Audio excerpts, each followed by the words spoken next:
aqui no canal do Guaral fazendo essa série de vídeos, né, sobre perspectivas para 2022. O que esperar para 2022? Já falamos aqui sobre educação, sobre artes, esporte, sobre economia. E agora vamos falar sobre política, que promete ser a pimenta de 2022, né? Nós temos como principal, né, ponto, né, desse calendário da política no Brasil em 2022 a eleição para presidente em outubro, né, em um turno, 2 turnos, enfim. Isso tudo, por enquanto, as previsões, os prognósticos, né, apontam a possibilidade até de tudo ser resolvido no primeiro turno. Mas, sinceramente, se a gente pensar, e pensando no histórico de tantas eleições passadas, eu já vi às vezes esse filme acontecer, né, darem um favoritismo para um determinado candidato e vão esvaziando ele ao longo do tempo, e acaba o outro candidato aparecendo, enfim. Bem, mas esse quadro, que eu já vi acontecer várias vezes, se dava também no momento em que um controle dos meios de comunicação estavam basicamente organizados, direcionados e liderados, né, por determinados meios de comunicação, né? O poder que a Rede Globo, as organizações Globo tinham, junto com a Folha de São Paulo, né? E representando um pouco os interesses, né, ligados à questão dos industriais, né, e também dos grandes banqueiros, enfim. Isso tudo, de certa forma, dava um perfil meio que conservador à escolha política brasileira, né? Isso pós-ditadura, a gente viu esse caminho sendo delineado e em 89, na primeira eleição presidencial, isso foi bem claro, né? A Globo, as organizações Globo, né, meio que liderando esse pool de comunicação, acabou alimentando, né, gerando, alimentando, fomentando e conquistando uma vitória quase improvável ao candidato Fernando Collor, né? Ali era um político completamente desconhecido do grande público, né, de um estado do Alagoas, mesmo sendo carioca, né, mas se formou politicamente em Alagoas e se torna presidente do Brasil. O caminho depois, com 2 mandatos de Fernando Henrique Cardoso, né, pós-impeachment do Collor e assumindo o vice Itamar Franco, né. Depois de 3 derrotas consecutivas, o Lula conseguiu vencer as eleições e se reelegeu, né. Então, 2 mandatos do Lula e o PT, que emendando aí 16 anos no poder, teve a vitória da Dilma e a reeleição da Dilma Rousseff. Mas nesse processo, em 2013, começam aquelas manifestações populares, e 2014, né, ela vence a si mesma, né, e em 2016 o processo de impeachment. E o vice, Michel Temer, que muda de lado ali no meio do caminho, vê a possibilidade de se tornar presidente, né, acaba mudando de lado e acaba assumindo a presidência.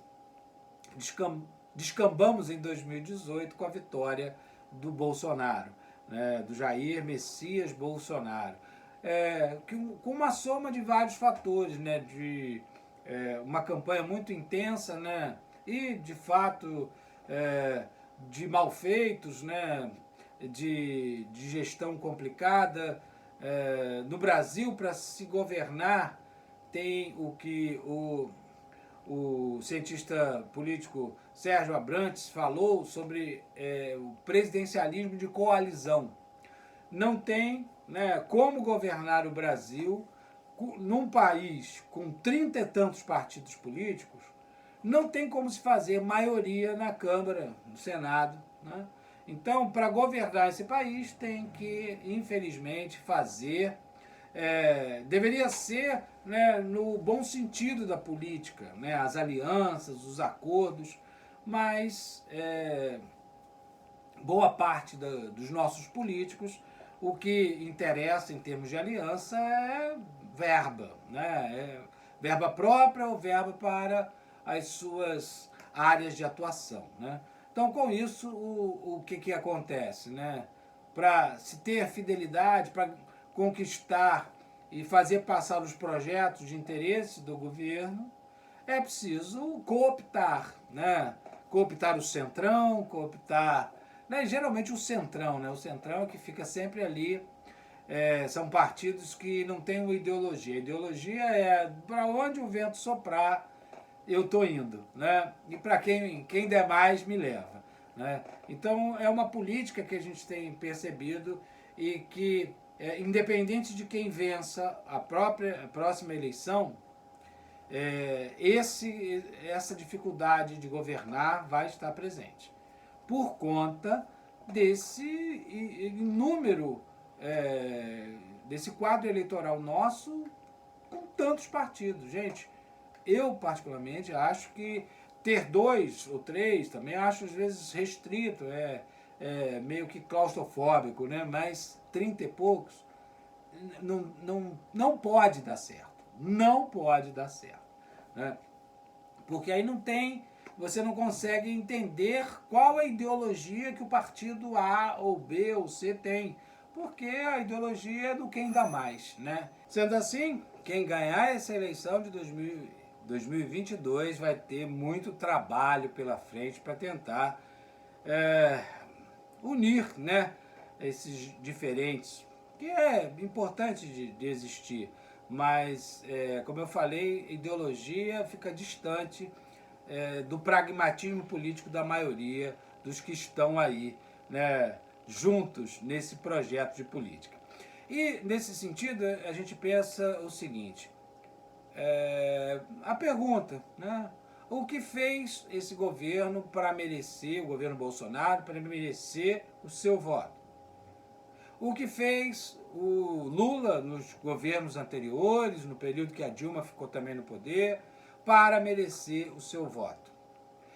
Existe uma terceira via, né? Estão tentando cada vez instituir essa ideia de uma terceira via, que parece não ser o Ciro Gomes, né? Que parece que não goza de tanto prestígio assim com a mídia.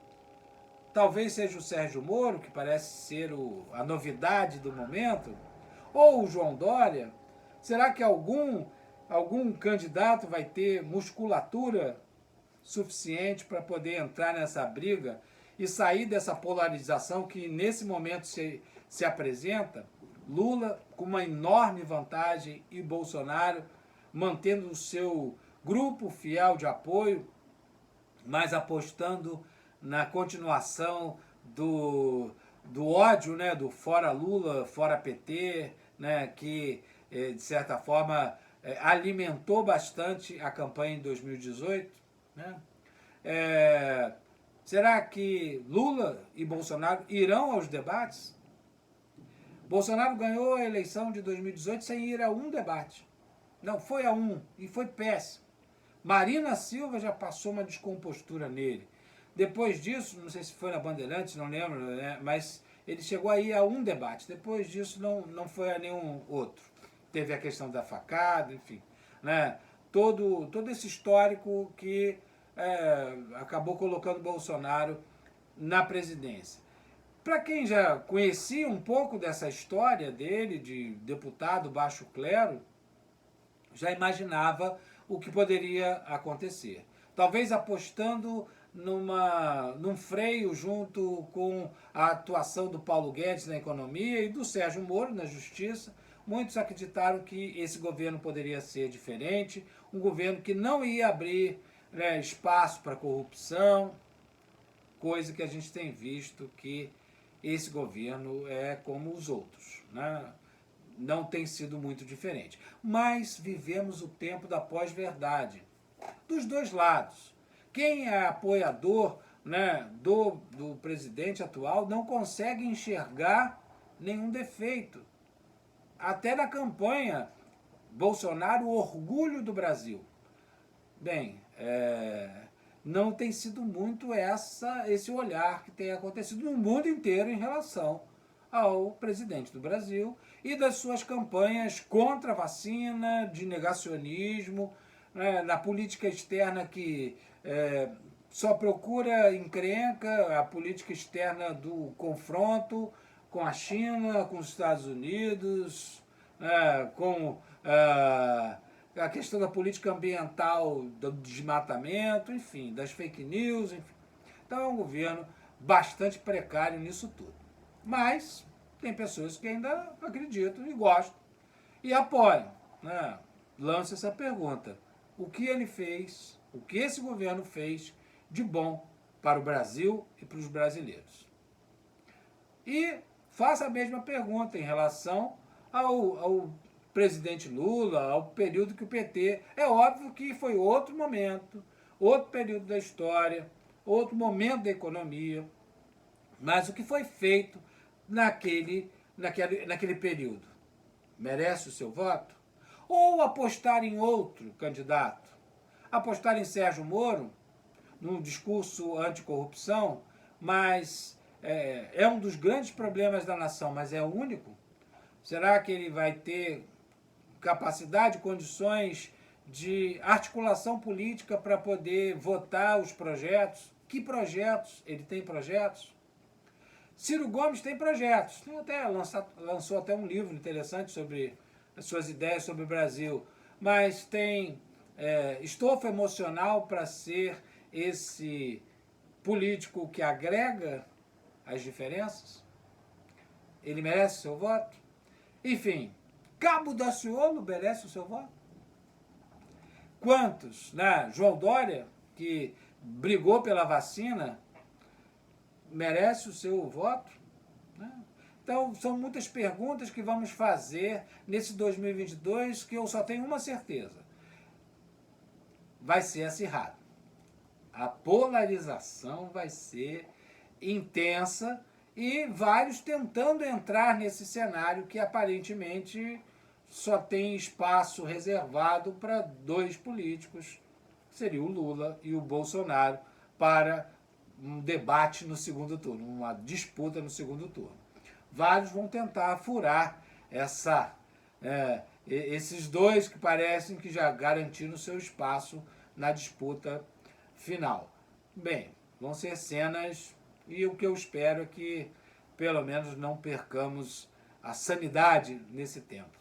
Né? Então 2022, e agregado a tudo isso, temos e às vezes a gente esquece, a gente coloca o macro, né, da presidência, mas é também tempo de eleição de governadores, senadores, deputados, federais, estaduais. Então é uma eleição que é bastante complexa e com várias camadas, que a gente tem que estar atento para poder, de fato, tentar não perder tanto tempo, tanto espaço, tanta importância na economia mundial e tantos projetos internos de valorização de tantas pautas que são importantes, que nesses últimos anos a gente parece que perdeu a mão. Então, acho que é hora de quem for nos conduzir possa nos levar para melhores caminhos para o Brasil novamente entrar nos trilhos. Então, 2022 promete. Fique atento e faça a sua parte no que você achar que tem que ser feito. Ok? Agradeço a vocês que acompanharam esses vídeos, que falamos aqui sobre vários, né, campos de o que esperar, né, da política, da economia, das artes, do esporte, da educação. E uma coisa eu te peço, continue com o canal do Guaral em 2022. Grande abraço, valeu. A gente se encontra sempre por aí. Grande abraço, até mais.